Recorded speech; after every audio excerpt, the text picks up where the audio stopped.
This segment brought to you by Bob Schwartz Financial. Values, commitment, transparency.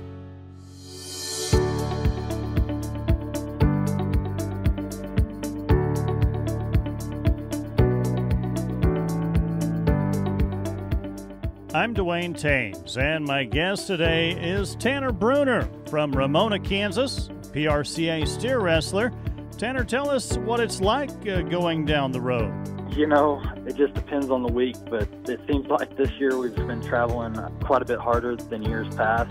I've won quite a bit of money out of Ponoka, Alberta this summer, and my goals really changed right then and there when I had a chance to make the Canadian finals as well. And so with that, I had to decide to work both sides of the border. And to make the Canadian finals, you have to go to 15 rodeos. So I kind of started a little later in the year than most people do that go to the Canadian finals. And I kind of put a pretty good stress on my traveling plans. But, you know, every week we're going to 4 to 5 rodeos a week, if not more some weeks. And it's a lot of driving. This year I had to do a little bit more flying that I really liked to, jumping around on different people's horses and catching rides places, and just not being able to stay on the horses that we haul and be on them at every rodeo. We learned a lot this year, and we'll take that and move forward towards next year. You referenced curling on different horses. Talk a little bit about how that works, and when you're borrowing somebody else's horse that you're crawling on and utilizing a hazer as well. It's talked about all the time about money that's shared. Is there kind of an industry standard that you guys work on? You know, in our event in the steer wrestling, it's 12.5% for the bulldogging horse and 12.5% for the hazing horse. If you don't win anything, you don't have to pay anything. But if you win some money, you'll have to pay some amount of money to whoever owns the horses. It's just kind of an industry standard.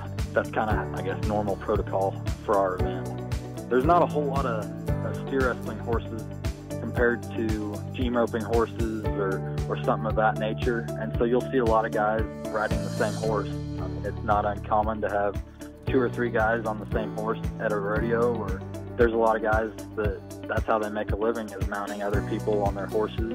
It's a business for them. Well, we talk about in the timed events, it's often referenced that such a big part of that is the horsepower that you've got underneath you, and prevalent when you watch rodeo on TV, the finals, for example, that you see 2 or 3 guys curling on the same horse, that an awful lot of money gets won on those that are at the top of the game. You know, you're exactly right. There is, and those horses that are at the finals are there for a reason.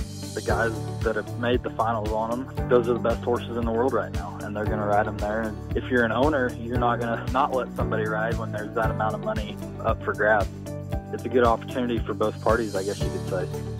You referenced, though, there are things that you learn, I'm sure, about each of those horses, and your time that you spent this year filling the 15 quota to make the finals in Canada, crawling on somebody else's horse. Does that really kind of play into the mental game when you're back in the box? It does. You know, what's hard about our sport is you have to get on so many different horses. And some horses, they feel different underneath you in the box. They feel different in the field running. Some are short-strided, some are long-strided. Some give you just a little more room in between you and the steer, or a little different go out of the saddle. And I'd say experience is the only way to learn that. And I've been rodeoing hard for a couple of years and just kind of trying to rack up as much experience as I can and do my best. That's Tanner Brunner from Ramona, Kansas, joining us on the program. I'm Bob Schwartz, and I've devoted the last 43 years to helping Kansans reach their retirement goals and to protect the family farm.